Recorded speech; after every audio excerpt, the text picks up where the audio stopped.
ओम श्री परमात्मने नमः। ओम श्री परमात्मने नमः। ओम श्री परमात्मने नमः। वसुदेव सुतम देवम कंसाचाडूरमर्दनम देवकी परमानंदनम कृष्णम वंदे जगद्गुरुम जगद्गुरुम जगद्गुरुम जगद्गुरुम।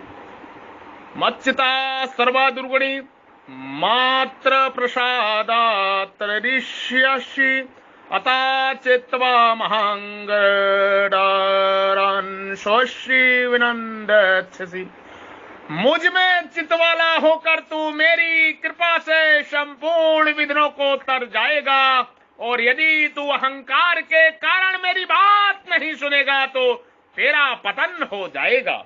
प्रभु जीव से कह रहे हैं, मैं प्रभु का हूं और प्रभु ही मेरे हैं। मैं आपकी शरण में हूं प्रभु, मैं आपका ही हूं। मैं केवल भगवान का हूं और भगवान ही मेरे हैं, मेरे हैं, मेरे हैं, मेरे हैं। सत्य चित आनंदमय चिन्मय प्रभु की जय हो, जय हो, जय हो। सत्य चित आनंद सच्चिदानंदन प्रभु की जय हो, जय हो, जय हो। मैं आपकी शरण में हूं प्रभु, मैं आपका ही हूं। मैं आपकी शरण में हूं प्रभु, मैं आपका ही हूं। मैं केवल भगवान का हूं और भगवान ही मेरे हैं, मेरे हैं। ओम मच्चेत सर्वदुर्गुणे मत्र प्रसादः चतुष्टयः। भगवान कहते हैं कि मेरे में चितवाला होने से, मेरे में चितवाला होने से, प्रभु कहते हैं कि मेरे में चितवाला होने से तू मेरी कृपा को विघ्न बाधा शोक दुख आदि को तर जाएगा, अर्थात उनको दूर करने के लिए तुझे कुछ भी प्रयास नहीं करना पड़ेगा। भागवतन अपने तरफ से सब कर्म भगवान को अर्पण कर दिए, स्वयं भगवान को अर्पित हो गया। समता के आश्रय संसार का सृजन हो गया।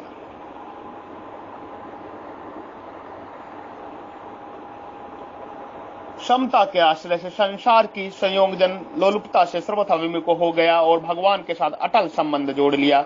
यह सब कुछ हो जाने पर वास्तविक तत्व की प्राप्ति यदि कुछ कमी रह जाए तो संसारिक लोगों अपेक्षा अपने में कुछ विशेषता देखकर अभिमान आ जाए, अथवा इस प्रकार के कोई सूक्ष्म दोष रह जाएं, उन दोषों को दूर करने के लिए साधक पर कोई जिम्मेवारी नहीं रहती, परंतु तो उन दोषों को विघ्न बाधाओं को दूर करने के लिए जिम्मेवारी भगवान की होती है। इसलिए भगवान कहते हैं, इसलिए प्रभु कहते हैं, इसलिए प्रभु कहते हैं, इसलिए प्रभु कहते हैं मत्स्य प्राश्रय, अर्थात मेरी कृपा से संपूर्ण विघ्न बाधाओं को तर जाएगा।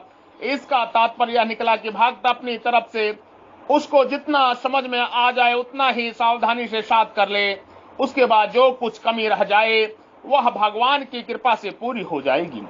मनुष्य का अगर कुछ अपराध हुआ है तो वह यही हुआ है कि उसने संसार के साथ अपना संबंध मान लिया है और भगवान से विमुख हो गया है। अब उस अपराध को दूर करने के लिए वह अपनी ओर से संसार का संबंध तोड़कर भगवान के सम्मुख हो जाए।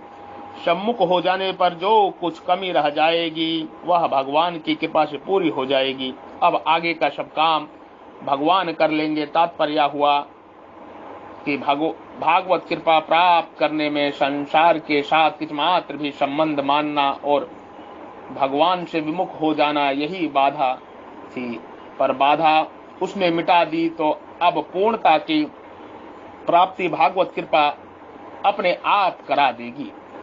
जिसका प्रकृति और प्रकृति के कार्य शरीर आदि के साथ संबंध है उस पर ही शास्त्रों के विधि निषेध अपने वर्ण आश्रम के अनुसार कर्तव्य का पालन आदि नियम लागू होते हैं, और उसको उन नियमों का पालन जरूर करना चाहिए। कारण कि प्रकृति और प्रकृति के कार्य शरीर आदि के संबंध को लेकर ही पाप पुण्य होते हैं। उनका फल सुख दुख भी भोगना है पड़ता है, इसलिए उस पर शास्त्रीय मर्यादा और नियम विशेषता से लागू होते हैं। परंतु जो प्रकृति और प्रकृति के कार्य से सर्वथा ही विमुख होकर भगवान के सम्मुख हो जाता है वह शास्त्रीय विधि निषेध और वर्ण आश्रमों की मर्यादा का दास नहीं रहता। वह वर्णाश्रम मर्यादा की दास नहीं रहता, वह विधि निषेध से भी ऊंचा उठ जाता है, अर्थात उस पर विधि निषेध लागू नहीं होती, क्योंकि विधि निषेध की मुख्यता प्रकृति के राज्य में ही रहती है। प्रभु के राज्य में तो शरणागत की ही मुख्यता रहती है, परमात्मा के राज्य में तो शरणागत की ही मुख्यता रहती है। जीव साक्षात परमात्मा का अंश है, जीव साक्षात प्रभु का अंश है। गीता के 15वें अध्याय में 7वां श्लोक। यदि वह केवल अपने अंशी परमात्मा की तरफ चलता है तो उस पर देव, ऋषि, प्राणी, माता पिता आदि आप्तजन और दादा परदादा आदि पितरों का भी कोई शरण नहीं रहता, कोई शरण नहीं रहता, कोई शरण नहीं रहता, क्योंकि शुद्ध चेतन अंश ने इनसे कभी कुछ लिया ही नहीं। लेना तभी बनता है जब वह जड़ शरीर के साथ अपना संबंध जोड़ लेता है, और संबंध जोड़ने से ही कमी आती है, नहीं तो उसमें कभी कमी आती ही नहीं। ना भावो विधते सतः, जब उसमें कभी कमी आती ही नहीं तो फिर उनका श्रेणी कैसे बन सकता है? यह संपूर्ण विघ्नों को तरना है। साधन काल में जीवन निर्वाह की समस्या, शरीर में रोग आदि अनेक विघ्न बाधाएं आती हैं, परंतु उनके आने पर भी भगवान की कृपा का सहारा लेने से साधक विचलित नहीं होता। उसे तो उन विभिन्न बाधाओं में भगवान की विशेष कृपा ही दिखती है, विशेष कृपा ही दिखती है। इसलिए उसे विभिन्न बाधाएं बाधा रूप से दिखती ही नहीं, प्रत्युत कृपा रूप से ही दिखती है। परमार्थिक साधन में विभिन्न बाधाओं के आने की तथा भागवत प्राप्ति में आड़ लगाने की संभावना रहती है। इसके लिए भगवान कहते हैं कि मेरा आश्रय लेने वाले के लिए दोनों काम मैं कर दूंगा, अर्थात अपनी कृपा से साधन की संपूर्ण विभिन्न बाधाओं को दूर कर दूंगा और उस साधन के द्वारा अपनी प्राप्ति भी करा दूंगा। प्रभु ऐसा कह रहे हैं जीव से। अथा चित्तहम महाकारणः सर्वस्य विदग्ध्यमि। भगवान अत्यधिक कृपालुता के कारण, भगवान अत्यधिक कृपालुता के कारण अत्यधिक आत्मीयता पूर्वक जीव से कह रहे हैं। अथा पक्षांतर में मैंने जो कुछ कहा है उसे न मानकर, अगर अहंकार के कारण अर्थात मैं भी कुछ जानता हूं, मैं भी कुछ जानता हूं, करता हूं तथा मैं कुछ समझ सकता हूं, कुछ कर सकता हूं, यदि भावों के कारण तू मेरी बात नहीं सुनेगा, मेरे इशारे के अनुसार नहीं चलेगा, मेरा कहना नहीं मानेगा, तो मैं तेरा पतन हो जाएगा, तो तेरा पतन हो जाएगा। प्रभु जीव से कह रहे अहंकार त्याग दे। विडंगच्छसि। यद्यपि जीव के लिए यह किस्मत भी संभव नहीं है कि भगवान की बात ना सुने अथवा ना माने, तथापि भगवान कहते हैं कि चेत अगर तू मेरी बात नहीं सुनेगा तो तेरा पतन हो जाएगा। तात्पर्य है कि अगर तू अज्ञानता अर्थात अनजानापन से मेरी बात ना सुने अथवा किसी भूल के कारण ना सुने तो यह सब क्षम्य है, परंतु यदि तू अहंकार से मेरी बात नहीं सुनेगा तो तेरा पतन हो जाएगा, क्योंकि अहंकार से मेरी बात ना सुनने से तेरा अभिमान बढ़ जाएगा, जो संपूर्ण आसुरी संपत्ति का मूल है। पहले चौथे अध्याय में भगवान स्वयं अपने श्रीमुख से कहकर आए हैं कि तू मेरा भक्त और प्रिय सखा है, भक्तों से मैं सखा चिति। और फिर 9वें अध्याय में उन्होंने कहा है कि हे जीव तू प्रतिज्ञा कर, मेरे भक्त का पतन नहीं होता। कौन्ते प्रतिजनहि नामे भक्त प्राणस्य। इससे सिद्ध हुआ कि जीव भगवान के भक्त हैं, अंत वे कभी भगवान से विमुख नहीं हो सकते और उनका पतन भी कभी नहीं हो सकता। परंतु वे जीव भी यदि भगवान की बात नहीं सुनेंगे तो भगवान से विमुख हो जाएंगे और भगवान विमुख होने के कारण उनका भी पतन हो जाएगा। तात्पर्य है कि भगवान से विमुख होने के कारण ही प्राणी का पतन होता है, अर्थात वह जन्म मरण के चक्कर में पड़ता है। गीता 9वें अध्याय का 3वां और 16वें अध्याय का 20वां श्लोक। विशेष बात, इसी अध्याय के 56वें श्लोक में भगवान ने प्रथम पुरुष अवाप्नोति का प्रयोग करके सामान्य रीति से सबके लिए कहा है कि मेरी कृपा से परम पद को प्राप्ति हो जाती है, और यही मध्यम पुरुष त्रिश्यासी का प्रयोग करके जीव के लिए कहते हैं कि मेरी कृपा से तू सब विभिन्न बाधाओं को तर जाएगा। इन दोनों बातों का तात्पर्य है कि भगवान की कृपा से जो शक्ति है वह शक्ति किसी साधन में नहीं है। इसका अर्थ यह है कि साधन ना करें, प्रत्युत परमात्मा प्राप्ति के लिए साधन करना मनुष्य का स्वाभाविक धर्म होना चाहिए, क्योंकि मनुष्य जन्म केवल परमात्मा प्राप्ति के लिए ही मिला है। मनुष्य जन्म को प्राप्त करके भी जो परमात्मा को प्राप्त नहीं करता, वह यदि ऊंचे से ऊंचे लोक में भी चला जाए तो भी उसे लौटकर संसार में जन्म मरण में आना ही पड़ेगा। गीता के 8वें अध्याय का 16वां श्लोक। इसलिए जब यह मनुष्य शरीर प्राप्त हुआ है तो फिर मनुष्य को जीते जी ही भागवत प्राप्ति कर लेनी चाहिए और जन्म मरण से रहित हो जाना चाहिए। कर्म योगी के लिए भगवान ने कहा है कि समता युक्त पुरुष इस जीवित अवस्था में ही पुण्य और पाप दोनों से रहित हो जाता है। गीता के 2 अध्याय का 55वां श्लोक।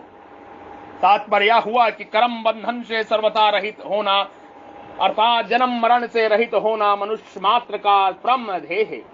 10वें अध्याय के 11वें श्लोक में भगवान ने कहा है कि मैं अपनी कृपा से भक्त के अंतःकरण में ज्ञान प्रकाशित कर देता हूं। मैं अपनी कृपा से भक्त के अंतःकरण में ज्ञान प्रकाशित कर देता हूं। और 11वें अध्याय के 47वें श्लोक में भगवान ने कहा है कि मैंने अपनी कृपा से ही विराट रूप दिखाया है। उसी कृपा को लेकर भगवान यहाँ कहते हैं कि मेरी कृपा से परम पद की प्राप्ति हो जाएगी। इसी अध्याय का 56वां श्लोक। और मेरी कृपा से संपूर्ण विघ्नों को तर जाएगा। इसी श्लोक में परम पद को प्राप्त होने पर किसी प्रकार की विघ्न बाधा सामने आने की संभावना ही नहीं रहती।